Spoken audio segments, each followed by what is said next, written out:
Hello दोस्तों, आपका हमारे यूट्यूब चैनल में फिर से एक बार स्वागत है। तो दोस्तों, हमने देख लिया था बहुत सारे टॉपिक, जिसको पढ़ लिया था उसको एमसीक्यू भी कर लिया था। यदि आपने अभी तक नहीं देखा है तो उसको जाइए और देखिए, और उसका साथ साथ प्रैक्टिस भी कीजिए ताकि आपका एग्ज़ाम अच्छे से क्लियर हो। तो हम लोग दोस्तों देखे थे कि वैदिक काल में नियोग प्रथा आया था एक वर्ड, तो उसको हम लोग यहाँ पे डिटेल से जानेंगे कि क्या है नियोग प्रथा। तो चलिए देखते हैं नियोग प्रथा क्या है। नियोग प्रथा प्राचीन काल में पति के संतान पैदा करने में अक्षम रहने, मतलब सक्षम नहीं रहने अथवा जीवित न रहने पर वंश को आगे बढ़ाने के लिए पत्नी किसी अन्य से संबंध बनाकर संतान उत्पन्न क्या करती थी। मतलब कोई ऐसा शादी का जोड़ा या पति पत्नी जो पति बच्चे को जन्म देने में या बच्चे पैदा करने में सक्षम नहीं है, अथवा वह उसका मृत्यु हो गया है, मर गया उसका पति, तो उसकी पत्नी किसी अन्य के साथ संबंध बनाकर बच्चा को जन्म देती थी और अपने वंश को आगे बढ़ाती थी। तो ये होता है नियोग प्रथा। तो नियोग प्रथा में कुछ कुछ नियम होते हैं जिसका पालन करना पड़ता है। तो इसका पहला नियम है, कोई भी महिला इस प्रथा का पालन केवल संतान प्राप्ति के लिए करेंगी, ना कि आनंद के लिए। मतलब संतान प्राप्ति के बाद फिर उससे कोई मतलब नहीं रखना है, तो ये सिर्फ संतान प्राप्ति के लिए, ना कि आनंद के लिए।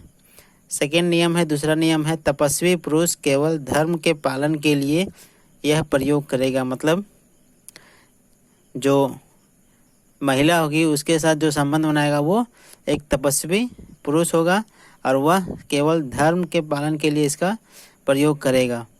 उसका धर्म यही होगा कि वह उस महिला को संतान प्राप्ति करने में मदद कर रहा है, उसका एक यही धर्म होगा।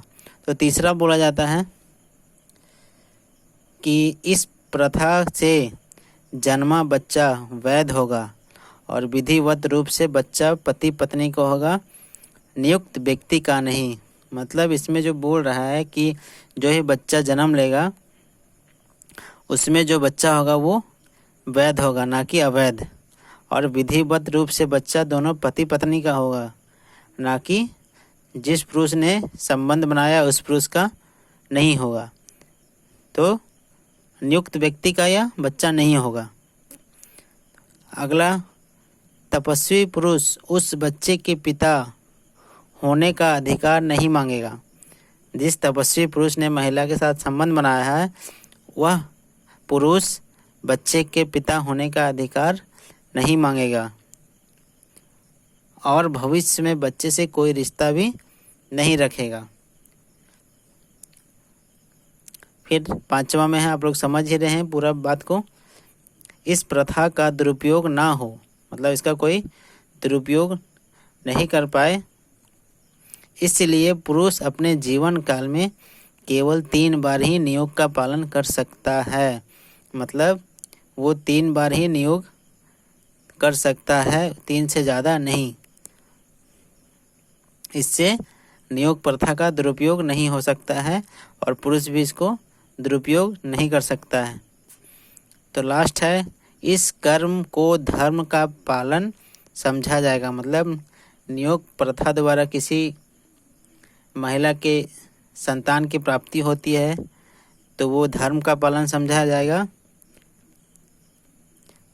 तो क्या है कि इस धर्म को और इस कर्म को धर्म का पालन समझा जाएगा और इस कर्म को करते समय नियुक्त पुरुष और पत्नी के मन में केवल धर्म होना चाहिए, धर्म के अलावा नहीं, कुछ नहीं विचार मन में चलना चाहिए।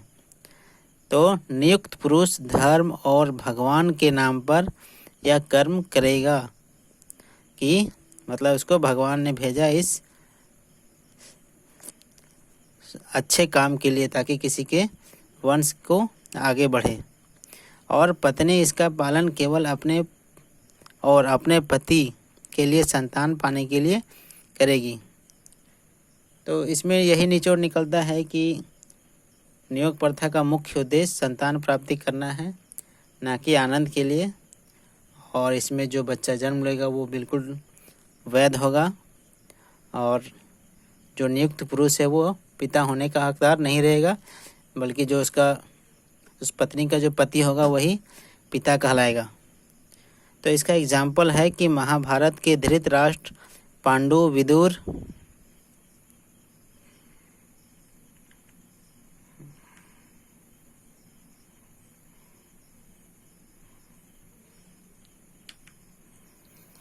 पूरा यहाँ थोड़ा सा कट रहा था, 6 नंबर का पूरा देख लीजिए कि इस कर्म को धर्म का पालन समझा जाएगा, और इस कर्म को करते समय नियुक्त पुरुष और पत्नी के मन में केवल धर्म ही होना चाहिए।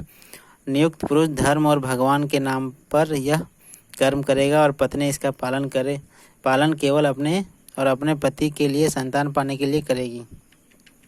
इसका उदाहरण है कि महाभारत के धृतराष्ट्र, पांडु और विदुर नियोग प्रथा से जन्मे थे। मतलब यहाँ भी एक तपस्वी पुरुष नियुक्त किए गए थे, जिसमें राजमाता सत्यवती पुत्र विचित्रवीर्य की मृत्यु पश्चात राजमाता सत्यवती की विनती पर ऋषि वेद व्यास जी ने नियोग माध्यम से पांडवों का जन्म हुआ था। तो सत्यवती पुत्र जो विचित्रवीर्य थे उसकी मृत्यु हो गई थी, तो राजमाता सत्यवती की विनती की ऋषि वेद व्यास जी से, तो उन्होंने नियोग प्रथा के माध्यम से पांडवों का जन्म हुआ था। तो दोस्तों, आशा करते हैं कि आपको नियोग प्रथा पूरी अच्छी तरह से समझ में आ गई होगी, और यदि नियोग प्रथा कहाँ से वो वर्ड आया है तो इसके लिए आपको जो मेरा वैदिक काल का जो वीडियो हो उसको आप देखिए, तब समझ में और अच्छे तरीके से आएगा। और यदि चैनल को आप सब्सक्राइब नहीं किए हैं तो सब्सक्राइब करें, लाइक करें, शेयर करें और बेल आइकन को दबा दें। धन्यवाद।